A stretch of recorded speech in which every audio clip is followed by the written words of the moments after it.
गुणसम्पूर्णं सर्वदोषविवर्जितं लक्ष्मीनारायणं वन्दे सर्वाभीष्टफलप्रदम् संसारक्लेशसंश्रान्तसज्जनावनतत्पराः दयालवो महान्तस्तान् गुरून् नत्वा गिरं भजे नारायणं गुणैः सर्वैः उदीर्णं दोषवर्जितं ज्ञेयं गम्यं गुरुंश्चापि नत्वा सूत्रार्थमुच्यते ओम अथातो ब्रह्मजिज्ञासा ओम ನೆನೆ 9ನೇ ಅಧಿಕರಣ ಮುಗಿದಿದೆ. ಈ ಪಾದದಲ್ಲಿ ಚತುರ್ಥಾಧ್ಯಾಯ ದ್ವಿತೀಯ ಪಾದದಲ್ಲಿ 10 ಅಧಿಕರಣಗಳು ಮಾತ್ರ ಇರೋದು. 9ನೇ ಅಧಿಕರಣದವರೆಗೂ ಹೇಗೆ ಅಣುಭಾಷ್ಯದಲ್ಲಿ ಸಂಗ್ರಹ ಆಗಿದೆ ಅಂತ ಗೊತ್ತಾಯ್ತು. ಇನ್ನು 10ನೇ ಅಧಿಕರಣ ಓಂ ಯೋಗಿನಃ ಗತಿಸ್ ಓಂ ಯೋಗಿನಃ ಪ್ರತಿಸ್ಪರ್ಯೇತೆ ಸ್ಮಾರ್ತೆ ಚ ಏತೆ ಓಂ ಅಂತ ಒಂದೇ ಸೂತ್ರ. 22ನೇ ಸೂತ್ರ ಇದು. ಈ ಸೂತ್ರ ಇದರ ಸಂಗ್ರಹವನ್ನ ಆಚಾರ್ಯರು ಉತ್ಕ್ರಮ್ಯ ಮಾನುಷ ಮುಕ್ತಿಂ ಯಾಂತಿ ಎಂಬ ವಾಕ್ಯದಿಂದಲೇ ಸೂಚನೆ ಮಾಡ್ತಾ ಇದ್ದಾರೆ.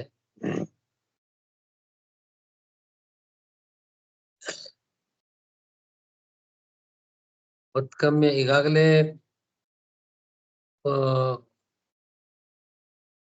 9ನೇ ಅಧಿಕರಣದ ಸಂಗ್ರಹವನ್ನು ಮಾಡಬೇಕಾದ್ರೆ ಅಲ್ಲಿ ಆ ಸೂತ್ರದಲ್ಲಿ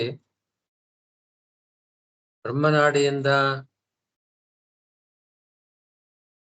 ಜ್ಞಾನಿಗಳಾದ ಮನುಷ್ಯರು ಬ್ರಹ್ಮನಾಡಿಯಿಂದ ದೇಹದಿಂದ ಹೊರಟು ಮುಕ್ತಿಯನ್ನು ಪಡಿತಾ ಇದ್ದಾರೆ ಅಂತ ಹೇಳ್ತಕ್ಕಂತಹ ಸೂತ್ರದಲ್ಲಿ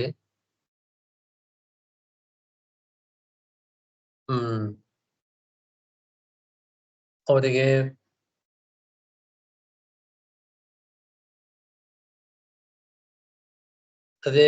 ತದೋಕೋಗ್ರಜ್ವಲನಂ ಅಂತ ಸೂತ್ರ. ಆ ಸೂತ್ರದಲ್ಲಿ ಗತಿಯ ಅನುಸ್ಮರಣೆಯೂ ಕೂಡ ಅವ್ರಿಗೆ ಇರಬೇಕು. ಅವರು ಜ್ಞಾನಿಗಳಾಗಿದ್ದಾರೆ ಅಂತ ಮಾತ್ರವಲ್ಲ, ಅವರಿಗೆ ಉತ್ಕ್ರಮಣ ಕಾಲದಲ್ಲಿ ನಾವು ಯಾವ ಮಾರ್ಗದಿಂದ ಹೋಗ್ತೇವೆ ಅದರ ಸ್ಮರಣೆಯೂ ಇರಬೇಕು. ಯಾಕೆಂದ್ರೆ ಆ ಸೂತ್ರವೇ ಆಗಿದೆ. ತದೋಕೋಗ್ರಜ್ವಲನಂ ತತ್ಪ್ರಕಾಶಿತ ದ್ವಾರ ವಿದ್ಯಾ ಸಾಮರ್ಥ್ಯಾತ್ ತತ್ಶೇಷ ಗತ್ಯನುಸ್ಮೃತಿ ಯೋಗಾಚ. ಗತಿಯ ಅನುಸ್ಮರಣೆ.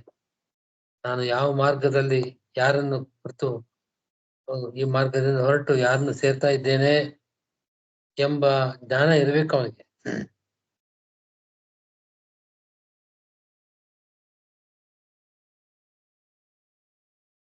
ಭಗವದ್ಗೀತೆಯಲ್ಲಿ ಎಂ ವಾಪಿ ಸ್ಮರಂ ಭಾವಂ ತ್ಯಜತ್ಯಂತೆ ಕಲೇವರಂ ತಮೇವೈತಿ ಕೌಂತೆಯ ಸದಾ ತದ್ಭಾವ ಭಾವಿತಃ ಅಂತ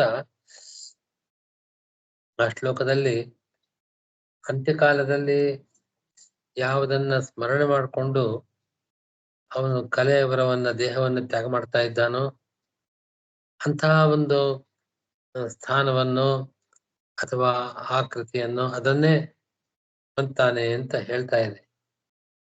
ಇದು ಗತ್ಯನ ಸ್ಮರಣ ಅಂತ ಕರೀತಾರೆ ಇದನ್ನ. ಈ ಗತ್ಯದ ಸ್ಮೃತಿ ಉತ್ಕ್ರಮಣ ಕಾಲದಲ್ಲಿ ಗತಿಯ ಅನುಸ್ಮರಣೆ, ನಾನು ಇಂತಹ ಮಾರ್ಗದಿಂದ ಹೋಗಿ ಇಂಥವನನ್ನು ಹೊಂತಾ ಇದ್ದೇನೆ ಅಂತ ಅನ್ನೋ ಒಂದು ಸ್ಮರಣೆನೂ ಬೇಕು ಅವನಿಗೆ. ಇದನ್ನು ಹೇಳುವ ಹಿಂದಿನ ಸೂತ್ರ 9ನೇ ಸೂತ್ರದಲ್ಲಿ ಬಂದಿದೆಯಲ್ಲ, ಅದನ್ನ ಉತ್ಕ್ರಮ್ಯ ಮಾನುಷಾಹ ಮುಕ್ತಿಂ ಯಾಂತಿ ಎಂಬ ಅಣುಭಾಷ್ಯದ ವಾಕ್ಯವನ್ನು ಸಂಗ್ರಹ ಮಾಡ್ತಾ ಇದೆ. ಇದೇ ವಾಕ್ಯ ಈ 10ನೇ ಅಧಿಕರಣದ ಸಂಗ್ರಹವನ್ನು ಮಾಡಿಕೊಡ್ತಾ ಇದೆ. ಓಂ ಯೋಗಿನಃ ಪ್ರತಿಸ್ಮರಿಯೇತೆ ಸ್ಮಾರ್ತೆ ಚ ಏತೆ ಓಂ ಅಂತ ಈ ಅಧಿಕರಣದಲ್ಲಿ ಗತಿಯ ಅನುಸ್ಮರಣೆ ಅವಶ್ಯಕತೆಯನ್ನ ಹೇಳ್ತಾ ಇದೆ. ಬ್ರಹ್ಮವಿದ್ಯಾ ಬ್ರಹ್ಮನ ಅಪರೋಕ್ಷ ಜ್ಞಾನ ಮತ್ತು ಗತಿಯ ಸ್ಮರಣೆ ಅನುಸ್ಮರಣೆ ಇದು ಬೇಕಾಗಿಲ್ಲ ಅಂತ ಪೂರ್ವಪಕ್ಷ ಬಂದಾಗ ಅದರ ಅವಶ್ಯಕತೆ ಇದೆ. ಯೋಗಿಗಳಿಗೆ ಅವರಿಗೆ ಅದರ ವಿಷಯವನ್ನ ಆ ಭಾಷ್ಯದಲ್ಲಿ ಹೇಳ್ತಾರೆ. ಬ್ರಹ್ಮ ಪ್ರಾಪ್ತಿ ಆಗ್ಬೇಕಾದ್ರೆ ಅವರು ಉತ್ತರಾಯಣ ಕಾಲದಲ್ಲಿ ಅಂತಹ ಲೋಕಗಳಿಗೆ ಹೋಗ್ತಾರೆ. ದಕ್ಷಿಣಾಯನ ಕಾಲದಲ್ಲಿ ಹೋಗತಕ್ಕವರು ದಕ್ಷಿಣಾಯನದಲ್ಲಿ ಇಂತಹ ಒಂದು ಸ್ಥಾನವನ್ನ ಚಂದ್ರಲೋಕವನ್ನು ಕುರಿತು ಹೋಗ್ತಾರೆ ಅಂತ ಹೇಳ್ತಕ್ಕಂಥ ಪ್ರಮಾಣ ವಾಕ್ಯಗಳಿದೆ. ಅಗ್ನಿರ್ಜ್ಯೋತಿರಹ ಶುಕ್ಲಂ ಷಣ್ಮಾಸಾಹ ಉತ್ತರಾಯಣಂ ತತ್ರ ಪ್ರಯಾತಾಹ ಗಚ್ಚಂತಿ ಬ್ರಹ್ಮವಿದೋ ಜನಾಃ. ಬ್ರಹ್ಮಜ್ಞಾನಿಗಳಾದವರು ಇದೆಲ್ಲ ಲೋಕಗಳು. ಅಗ್ನಿ ಅಭಿಮಾನಿ ದೇವತೆಯ ಲೋಕ, ಜ್ಯೋತಿರಭಿಮಾನಿ ದೇವತಾ ಲೋಕ. ಅಂತಂದ್ರೆ ಹಗಲು, ಅದಕ್ಕೆ ಅಭಿಮಾನಿಯಾಗಿರತಕ್ಕಂಥ ಅವೆಲ್ಲ ದೇವತಾಗಳ ಲೋಕಗಳಿವೆ. ಹಾಗೆ ಶುಕ್ಲ ಪಕ್ಷಕ್ಕೆ ಅಭಿಮಾನಿಯಾದ ದೇವತೆಯ ಲೋಕ, ಹೀಗೆ ಉತ್ತರಾಯಣಕ್ಕೆ ಅಭಿಮಾನಿಯಾದ ದೇವತಾ ಲೋಕ. ಈ ಲೋಕಗಳಿಂದ ಈ ಮಾರ್ಗವಾಗಿ ಹೊರಟು ಪರಬ್ರಹ್ಮನನ್ನ ಹೊಂದ್ತಾ ಇದ್ದಾರೆ ಬ್ರಹ್ಮಜ್ಞಾನಿಗಳು ಅಂತ ಈ ವಾಕ್ಯ ಹೇಳುತ್ತೆ. ಹಾಗೆ ಆ ಗತಿಯ ಅನುಸ್ಮರಣೆಯೂ ಬೇಕು. ಈ ಮಾರ್ಗದಲ್ಲಿ ನಾನು ಹೋಗ್ತಾ ಇದ್ದೇನೆ, ಇಂತಹ ಸ್ಥಳವನ್ನ, ಇಂತಹ ಒಂದು ಸ್ಥಾನವನ್ನ ನಾನು ಪಡಿತಾ ಇದ್ದೇನೆ. ಆ ಗತಿಯ ಅನುಸ್ಮರಣೆಯೂ ಕೂಡ ಬೇಕು ಯೋಗಿಗಳಿಗೆ. ಆ ರೀತಿ ಹೇಳ್ತಾ ಇದೆ ಅಲ್ಲಿ.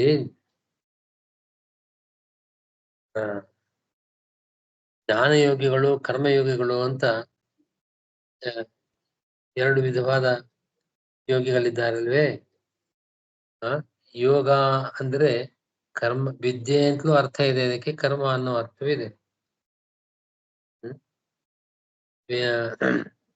ಹೀಗಾಗಿ ಬ್ರಹ್ಮಜ್ಞಾನಿಯಾದವನು, ಬ್ರಹ್ಮಜ್ಞಾನಿಯಾದವನು ಅವನು ಇಂತಹ ಒಂದು ಕಾಲದಲ್ಲಿ ಹೋಗ್ತಾನೆ ಅಂತ ಅಷ್ಟೇ ಅಲ್ಲ, ಆ ದೇವತಾ ಅಭಿಮಾನಿ ದೇವತಾ ಕಾಲಾದಿಗಳ ಅಭಿಮಾನಿ ದೇವತಾ ಇದ್ದಾರೆ, ಅವರ ಲೋಕವನ್ನು ಕುರಿತು ಹೋಗಿ ಸೇರ್ತಾನೆ.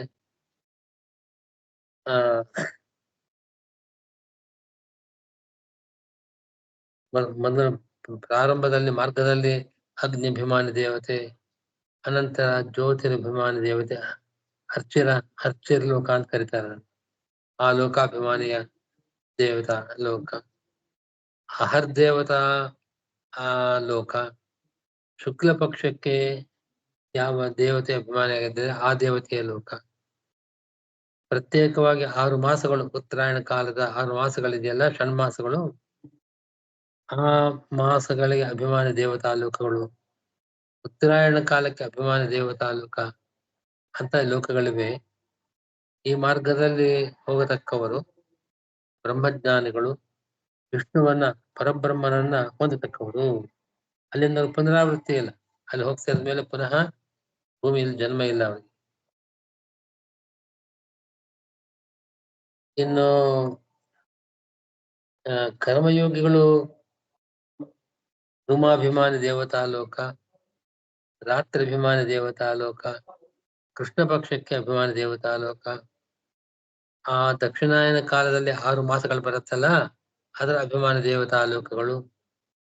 ದಕ್ಷಿಣಾಯನ ಅಭಿಮಾನಿ ದೇವತಾ ಲೋಕ. ಈ ಮಾರ್ಗದಿಂದ ಹೋಗತಕ್ಕವರು, ಕಾಮ್ಯ ಕರ್ಮವನ್ನ ಮಾಡಿದವರು, ಅವರು ಚಂದ್ರ ಸಂಬಂಧಿಯಾದ ಲೋಕ, ಚಂದ್ರಲೋಕವನ್ನ ಹೊಂದ್ತಾ ಇದ್ದಾರೆ. ಆದರೆ ಅವರು ಪುನಃ ಅವರಿಗೆ ಜನ್ಮ ಇದೆ, ಭೂಮಿಯಲ್ಲಿ ಹುಡ್ತಾ ಇದ್ದಾರೆ. ಕಾಪ್ಯ ನಿವರ್ತತೆ ತತ್ತ ಚಾಂದಮ ಸಂಲೋಕಂ ಗೀತಾದಲ್ಲಿ, ಗೀತಾ ವಾಕ್ಯ ಇದು. ಭೂಮೂವರಾತ್ರಿಸ್ತಥಾ ಕೃಷ್ಣಃ ಷಣ್ಮಾಸಾ ದಕ್ಷಿಣಾಯನಂ ತತ್ರ ಪ್ರಯಾತ ಗಚ್ಚಂತಿ ತತ್ರ ಚಾಂದಮಸಂ ಜ್ಯೋತಿ ಯೋಗಿ ಪ್ರಾಪ್ತಿ ಬರ್ತದೆ. ಹೀಗಾಗಿ ಆ ಯೋಗಿಗಳವರು ಅವರು ಸ್ಮರಣವನ್ನ ಅದರ ಗತಿ ಸ್ಮರಣೆಯನ್ನ ಪಡೆದವರಾಗಿ ಆ ಲೋಕಗಳಿಗೆ ಹೋಗ್ತಾರೆ. ಬ್ರಹ್ಮಜ್ಞಾನಿಯಾದರೆ ಅವನು ಪುನರಾವೃತ್ತಿ ಇಲ್ಲ, ಅವನಿಗೆ ಕರ್ಮಯೋಗಿಯಾಗಿದ್ದರೆ ಅವನು ಪುನಃ ಈ ಲೋಕದಲ್ಲಿ ಹುಟ್ಟುತ್ತಾ ಇದ್ದಾನೆ. ಇದೇ ಹೇಳತಕ್ಕಂತಹ ಅಧಿಕರಣ. ಆ ಕಾರಣ ಈ ಒಂದು ಕೊನೆಯ ಅಧಿಕರಣ ಇದೆಯಲ್ಲ, ಉತ್ಕ್ರಮ್ಯ ಯೋಗಿನ ಪ್ರತಿಸ್ಪರ್ಯತೆ ಸ್ಮಾರ್ತೆ ಚಯತೆ ಅಂತ ಅನ್ನೋದು ಆ ಅಧಿಕರಣದಲ್ಲಿ ಹೇಳ್ತಕ್ಕಂತಹ ವಿಷಯ ಇದು. ಆಚಾರ್ಯರು ಅನುಭಾಷ್ಯದಲ್ಲಿ ಉತ್ಕ್ರಮ್ಯ ಮಾನುಷ ಮುಕ್ತಿಂ ಯಾಂತಿ, ಉತ್ಕ್ರಮ್ಯ ಯಾಂತಿ ಮುಕ್ತಿಂ ಅಂತ ಹೇಳುವ ಮೂಲಕ ಉತ್ಕ್ರಮಣವನ್ನು ಹೊಂದಿ ಯಾರು ಈ ಗತಿಯ ಅನುಸ್ಮರಣೆ, ಈ ಮಾರ್ಗದಲ್ಲಿ ನಾನು ಹೋಗ್ತಾ ಇದ್ದೇನೆ, ಈ ಮಾರ್ಗದಲ್ಲಿ ಹೋಗಿ ಇಂತಹ ಕಡೆ ಸೇರ್ತೇನೆ ಅಂತ ಆ ಗತಿಯ ಅನುಸ್ಮರಣೆಯನ್ನು ಪಡೆದವನು ಯೋಗಿಗಳು ಈ ರೀತಿಯಾಗಿ ತಮ್ಮ ತಮ್ಮ ಹೊಂದತಕ್ಕಂತಹ ಸ್ಥಾನವನ್ನು ಪಡಿತಾರೆ ಅಂತ ಹೇಳುವ ಅಧಿಕರಣ ಇದು ಯೋಗಿನ. ಈ ಅಧಿಕರಣದ ಸಂಗ್ರಹವನ್ನು ಕೂಡ ಯೋಗ್ಯ ಅಧಿಕರಣ ಅಂತ ಕರೀತಾರೆ. ಯೋಗ್ಯ ಅಧಿಕರಣವನ್ನು ಕೂಡ ಸಂಗ್ರಹ ಮಾಡಿದಂತಾಗಿದೆ ಅಂತ 10ನೇ ಅಧಿಕರಣದ ಮುಗಿತು. ಅದರ ಮೇಲೆ ತತ್ವಮಂಜರಿಯಲ್ಲಿ ಹೌದು, ಮನುಷ್ಯರು ಮುಕ್ತಿಯನ್ನು ಹೊಂದಬೇಕಾದ್ರೆ ಅವರಿಗೆ ಉತ್ಕ್ರಮಣ ಆಗಬೇಕು. ಉತ್ಕ್ರಮಣ ಹೇಗೆ ಅಂತಂದ್ರೆ, ಇವಾಗ ಹೇಳಿದ್ರಲ್ಲ, ಸುಷುಮ್ನಾ ನಾಡಿಯಿಂದ ಹೊರಡ್ತಾರವರು. ಅಲ್ಲಿ ಹೃದಯದ ಅಗ್ರಭಾಗದಲ್ಲಿ ಆ ಭಗವಂತನ ಹೃದಯ ಸ್ಥಾನ, ಅಲ್ಲಿ ಅದು ಒಳ್ಳೆ ಪ್ರಕಾಶಿತವಾಗುತ್ತೆ. ಆ ಮಾರ್ಗದಲ್ಲಿ ಹೊರಟು ಸುಷುಮ್ನಾ ನಾಡಿ ಶಿರಸ್ಸಿನ ಮಧ್ಯಭಾಗದಲ್ಲಿ ಅದು ಭಿನ್ನವಾಗಿ ತನ್ಮೂಲಕವಾಗಿ ಅವನು ಹೊರಡ್ತಾನೆ.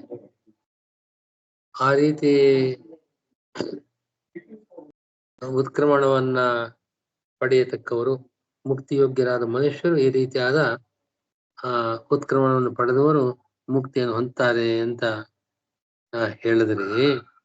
ದೇವತೆಗಳು ಮುಕ್ತಿಯನ್ನ ಯಾವ ರೀತಿ ಪಡಿತಾರೆ ಅನ್ನೋದನ್ನ ಹೇಳಿಲ್ವಲ್ಲ. ಅಂದ್ರೆ